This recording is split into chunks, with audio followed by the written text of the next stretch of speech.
et pour notre partie de la chute avec des fumigènes. Donc les figures, ce sera la discipline.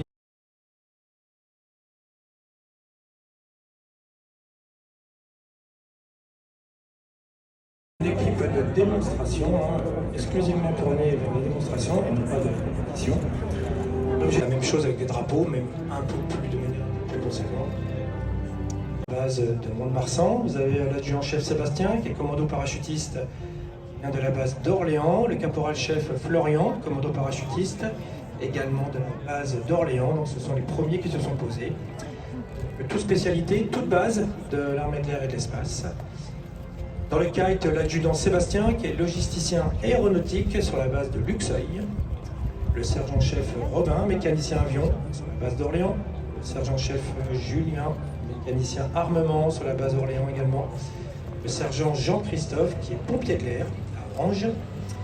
L'adjudant Geoffrey, qui est mécanicien matériel environnement sur Cazaux. Et ils ont tous environ entre 600 et 3000 sauts. Alors comment sont-ils arrivés là? Vous l'avez dit tout à l'heure, une bonne partie de l'équipe est commando parachutiste de métier. C'est plus aisé pour venir faire du parachutisme sportif. Mais ceux qui sont hors spécialité, ils ont l'opportunité de découvrir le parachutisme sportif au sein de l'armée de l'air et de l'espace. Et fort de qualifications, d'entraînement et d'une centaine de sauts, ils ont intégré cette équipe pour faire rayonner l'armée de l'air et représenter l'armée de l'air et de l'espace lors de meetings comme celui-ci au Bourget. Représenter l'armée de l'air et de l'espace, mais également représenter la France, comme ça peut être le cas lors d'engagements internationaux, justement pour représenter la France, quoi de mieux que ce fabuleux drapeau tricolore. Alors la question que tout le monde se pose, en parcourant, à partir du point de décollage, par leurs propres moyens, y revenir. C'est donc le premier vol au monde. Et pendant les guerres 14-18, les êtres humains qui sont à bord...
Depuis 4 ans, Aéroport de Paris, sur l'aérodrome de Pontoise, va effectuer des essais renouvelants. Catherine Monory, une licence de philosophie en poche, elle renoue avec l'aviation en devenant chef de cabine chez Air France, une compagnie aérienne qui n'a jamais cessé d'épauler son personnel, ce personnel qui fait l'effort de vouloir porter haute les couleurs de la France.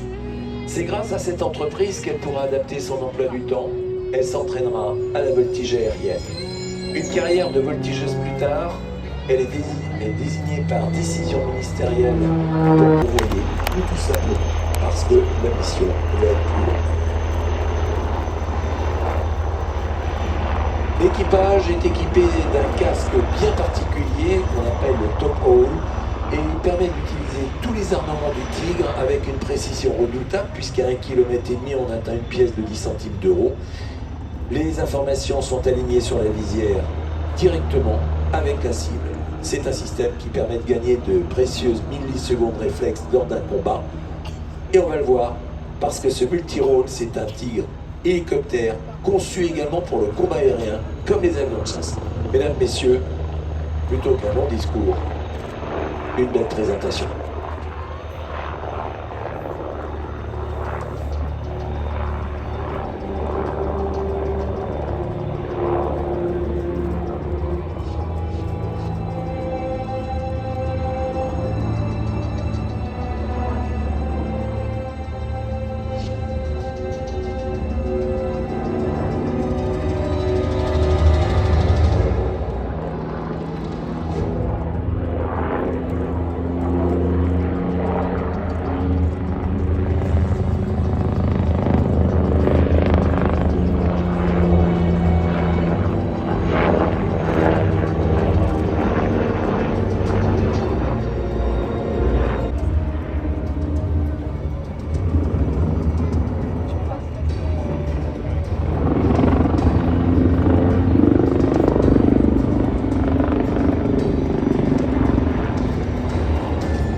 ancien de l'armée de l'air, il est en 1990 de l'école de l'air et c'est seulement 10 ans plus tard qu'il a rejoint l'EPNER, école de pilote d'essai. En tant que militaire, il a fait de la recherche et du sauvetage, un petit peu ce qu'il fait en translatant sur la piste, il surveillait les zones et récupérait des rescapés. C'est donc en 2008 qu'il a rejoint Airbus, totalisé environ 8 millions de dollars, et il a surtout participé au développement de plein d'hélicoptères, le Cabri, l'écureuil, le H-102 300. Kilomètre, mesdames, messieurs, le décollage du NH90.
Cet hélicoptère est motorisé avec 2 turbines, ce sont des RTM 322 pour les spécialistes, 2600 chevaux chacun, et ils entraînent le moteur.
Le plaisir de vous présenter son dernier né de la famille des Airbus, le XLR pour Extra Long Range, qui va désigner, comme vous l'avez compris, un avion à très grand rayon d'action. Au sein du catalogue Airbus, cet avion de ligne va proposer aux compagnies aériennes une souplesse d'exploitation à ce jour inédite, puisque habituellement la gamme des avions monocouloirs, c'est-à-dire des sièges de chaque côté et un seul couloir, est utilisée pour les vols court courrier, et vous le savez puisque vous-même vous voyagez. Or, avec l'Airbus A321 XLR, eh bien, le paradigme va changer, puisqu'il est désormais doté d'un rayon d'action allongé. On va à 8700 km pour 11 heures de vol sans escale, avec un avion prévu également faire du court courrier. Cet avion donc possède un atout unique pour les compagnies aériennes puisqu'il est aussi efficace et utilisable lorsqu'on fait un Paris-Milan que lorsqu'on en fait un Milan-New York. Par voie de conséquence, 244 passagers transportés qui vont retrouver des vols court courrier, voire même intérieurs, avec un confort identique à celui des longs courriers. Sièges spacieux, confortables, des écrans de divertissement de 18 pouces, des atouts de choix pour maximiser la sérénité du voyage, quelle qu'en soit la durée. L'exploitation aérienne commerciale, c'est un secteur d'activité où la saisonnalité peut impliquer des variations de remplissage et de distance à parcourir. L'Airbus A321 XLR, du coup, devient tout à la fois court, moyen et long courrier. Alors cette souplesse d'exploitation, elle est devenue possible parce qu'on est capacité de mettre 1, 2, 3 réservoirs supplémentaires, mais aussi un train d'atterrissage renforcé. Côté motorisation, une modularité qui est à l'honneur, puisque cet avion sera proposé avec une motorisation Pratt & Whitney, mais si vous le souhaitez, vous pouvez également avoir le CFM LEAP. Ces deux motorisations possibles font de l'A321 XLR un avion économique, capable lui aussi de voler avec du carburant SAF pour Sustainable Aviation Fuel. La sauvegarde de notre environnement est au cœur des considérations d'Airbus. Airbus qui s'engage pour l'ensemble de ses projets à réduire au maximum les émissions de gaz à effet de serre. À ce jour, 560 avions ont été commandés par 26 clients et ce n'est que le début. Cet avion, sur une Strauss, aux commandes, Hugues van der Stichel. Hugues van der Stichel, il est polytechnicien, pilote de chasse, il devient pilote d'essai, il est également directeur des études dans des écoles d'ingénieurs. Il est accompagné de Yann Beaufils. Yann Beaufils qui a été pilote de l'aéronautique navale et qui lui aussi a été pilote d'essai sur avion ou quelques avions, par exemple la Airbus A320, 350, la 380. Sur le tarmac, ils sont totalement indispensables. Il s'agit de Georges qui a été l'homme moteur à personne. C'est lui qui a développé, qui a suivi le développement de ce moteur. Patrick Duché, c'est le responsable des essais en vol, rien que cela. C'est un homme également qui a fait de nombreuses premières. Bien évidemment, Rémi Valois, il n'est pas en reste, il fait partie de ces ingénieurs qui, sans eux, n'auraient pas capacité à développer et à permettre à nous, passagers, de voler en toute sécurité.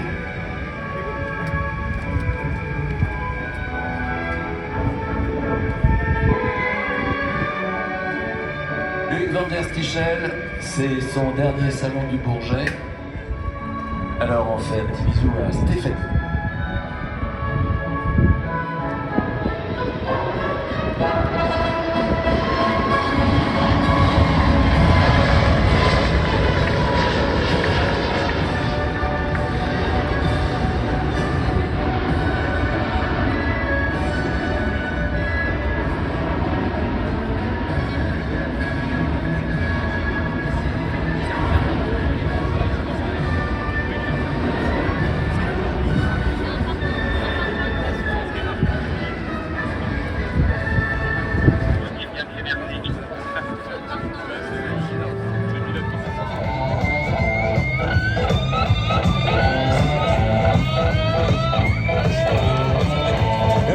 Sous le capot, on va en retrouver avec 2 bonnes 6 sous 7 ou 8 000 mètres d'altitude pour retrouver un peu d'air frais.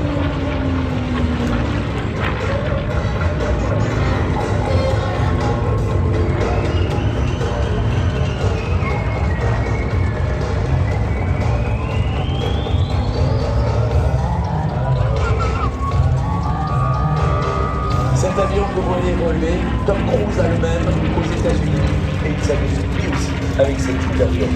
C'est un avion de collection blanc.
encore il y a quelques instants avec le Rafale, cet avion célèbre de combat. Les Falcons sont capables de se poser sur des terrains exigeants, y compris par des conditions météorologiques difficiles, parce qu'ils ont une astuce, un système qu'on appelle le Falcon Eye et qui voit littéralement au travers du mauvais temps. Les Falcons remplissent de très nombreuses missions dans les conditions très exigeantes de sécurité, très exigeantes de confort, mais également d'efficacité, essentiellement réalisées au service des entreprises. Rappelons que ces Falcons servent également pour des évacuations sanitaires et puis pour des versions qui ont été modifiées et de la surveillance maritime. Ça permet de lutter contre la surpêche. Rappelez que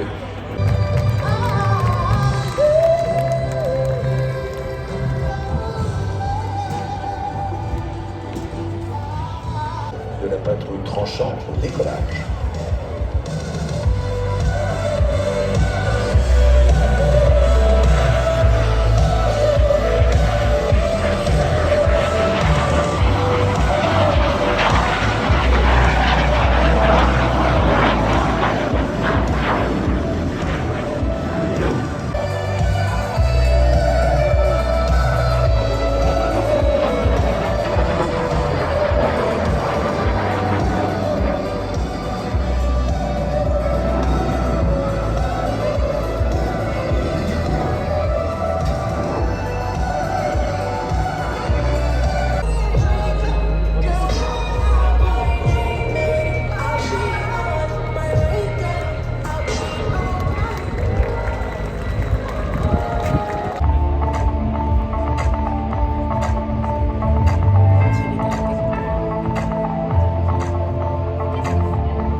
Mesdames et messieurs, sur votre gauche, la patrouille de France au décollage.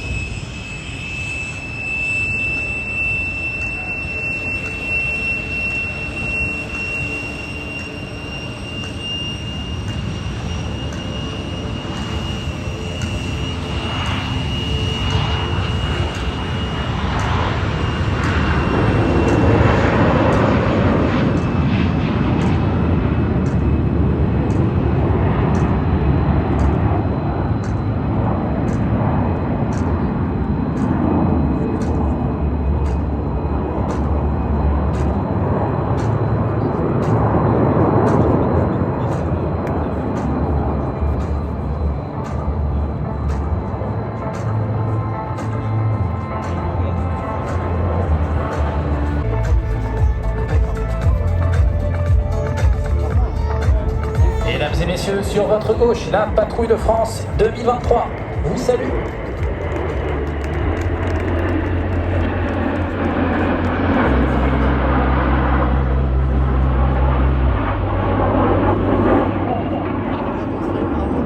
La patrouille de France se fixe le défi de créer une nouvelle série de voltiges tous les ans, tout en changeant un tiers de ses pilotes et la place de chacun.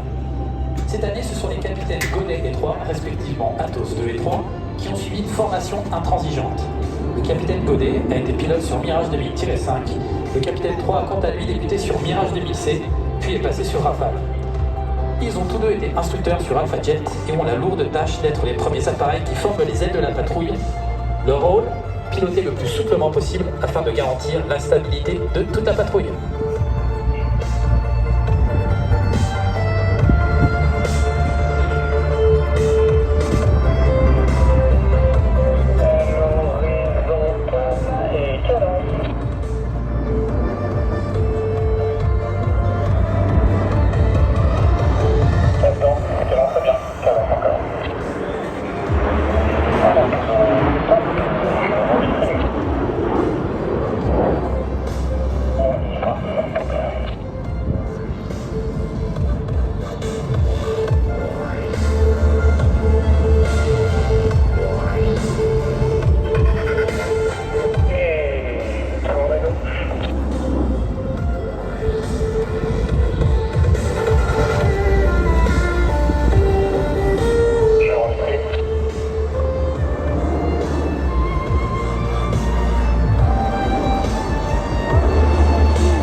ange Athos IV, dit le charognard, et le commandant Julien Deportes. Il est la pièce maîtresse de la colonne, l'axe de la patrouille sur lesquels les ailes reculent ou avancent pour vous présenter différentes formations. C'est un pilote de Mirage 2000D qui a, en plus d'une riche carrière opérationnelle, pris la tête de la patrouille des Couteaux Delta pour la saison 2021.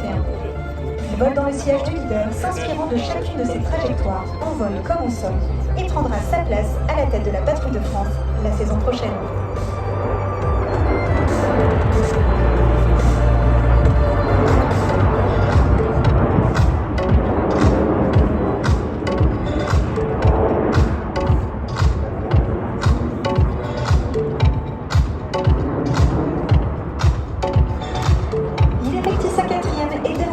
Au sein de la patrouille de France, le capitaine Léopold Metzger, Athos 7 est d'extérieur gauche. Sachez d'ailleurs qu'Athos 5 et Athos 7 sont considérés comme les bras droits du leader car ce sont les équipiers les plus expérimentés. Le capitaine Amara est quant à lui Athos 8, l'extérieur droit. Fan de musique et d'astronomie, il a été l'un des premiers pilotes de chasse instructeurs sur PC-21 sur la base aérienne 709 de Cognac, après avoir effectué le début de sa carrière opérationnelle sur Mirage 2000-5, puis sur Rafale. Vous pouvez également l'apercevoir à présent pour une séquence très dynamique où en moins de 30 secondes vont s'enchaîner des barriques effectuées par les extérieurs, des tonneaux simultanés pour tous les autres Athos et un départ en boucle en grand espacement.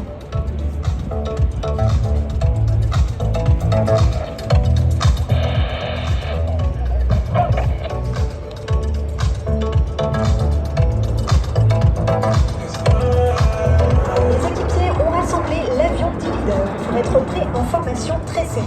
La moindre erreur d'exécution peut gâcher ce tableau et c'est ce que la patrouille de France veut vous montrer. Cher public, un engagement sans faille et sans filet.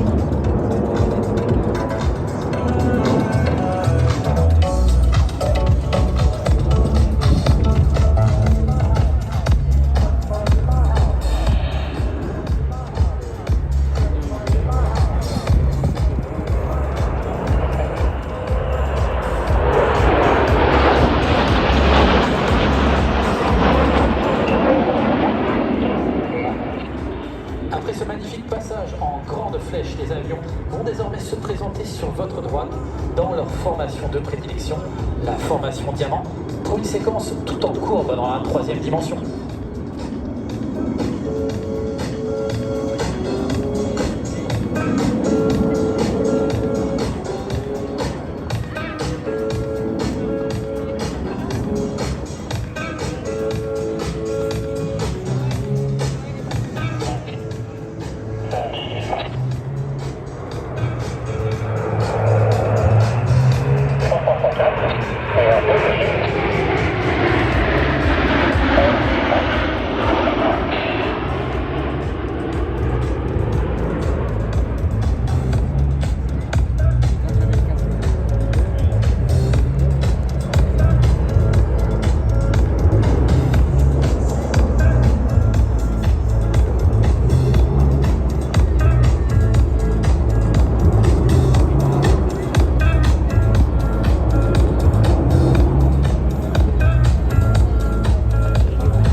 des aviatrices et aviateurs. Le ciel et l'espace ne formant qu'un, bon nombre d'entre eux sont passionnés par tout ce qui vole de la très basse altitude jusqu'aux portes du cosmos. C'est pour leur rendre hommage que la patrouille effectue maintenant devant vous la Saturne, une figure qui fait appel plus que tout autre au sens de la trajectoire, et pour tout vous dire, c'est la préférée des Athos.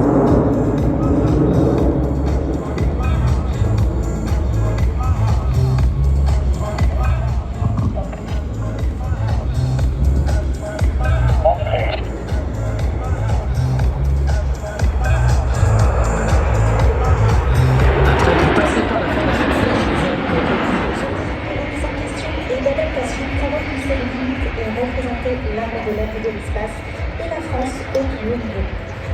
Mais cette excellence, tous les aviatrices. La 400M, c'est un avion petit à grande élevation qui poursuit sa montée en puissance pour devenir l'avion de transport et d'assaut incontournable des armées françaises. Il est d'ores capable d'intervenir en première ligne en milieu dégradé, au cœur d'un dispositif complexe et connecté, comme lors des opérations à Bagan en Afghanistan. C'était en août 2021 et Sagittaire au Soudan fin avril dernier. Tactique qui conduit au plus proche de la zone de menace. La classe revient pour un passage battement d'aile à basse vitesse. Ce type de vol est représentatif des manœuvres effectuées sur un théâtre d'opération. Le défilement maximal de l'appareil ne laisse que quelques secondes à un tireur ennemi pour préparer son arme et ajuster sa visée.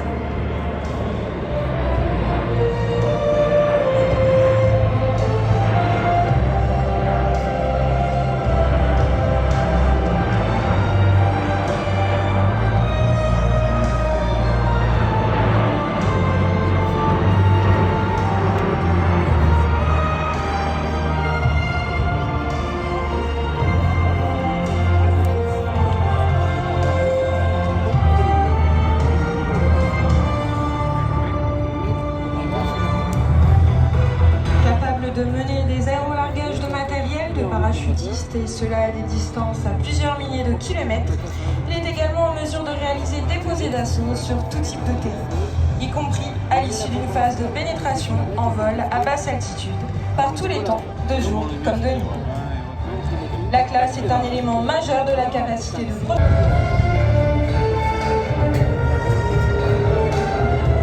La classe revient avec une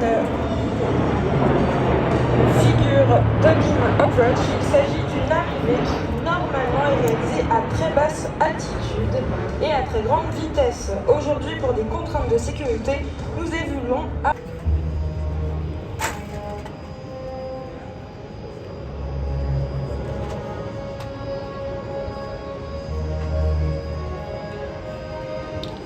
L'équipage ralentit à présent et configure la classe pour une remise des gaz qui lui permet de s'éloigner du sol au plus vite tout en restant à la verticale de l'aérodrome.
Avec une charge utile de plus de 3 tonnes, le F-35 est un chasseur polyvalent extrêmement capable.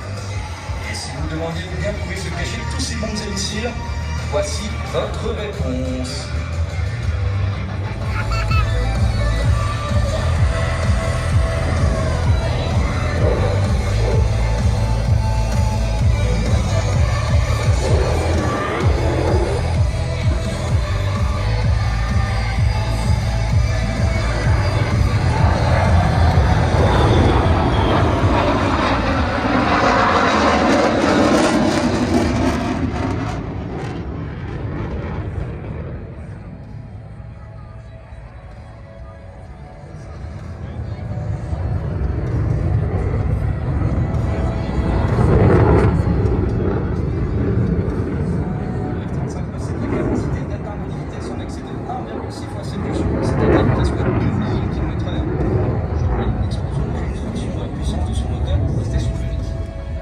Maintenant, le commandant Wolf accélère juste en dessous du Mach.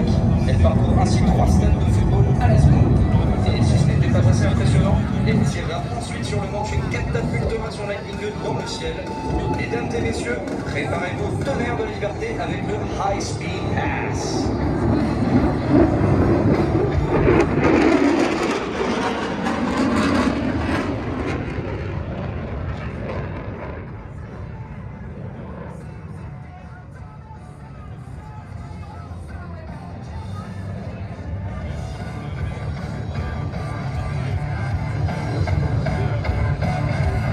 In a dogfight, combat maneuverability is crucial. The Lightning II's advanced flight controls combined with its powerful engine gives the F-35 an impressive 1,500-foot turn radius. As Major Wolf approaches Show Center, she will light the afterburner and bank sharp, pressing her to see up to 9 Gs or 9 times the force of gravity. After completing a turn, the F-35 will power straight up into a vertical climb and quickly change direction, looping end over end in a maneuver we call the Lightning Loop. Ladies and gentlemen, the Lightning II's combat radius turn.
Will now demonstrate the Lightning II's crisp agility and handling. Notice that as she makes her approach, she is in the inverted position. Major Wolf will stay in the inverted position as she flies across the aerobatic container.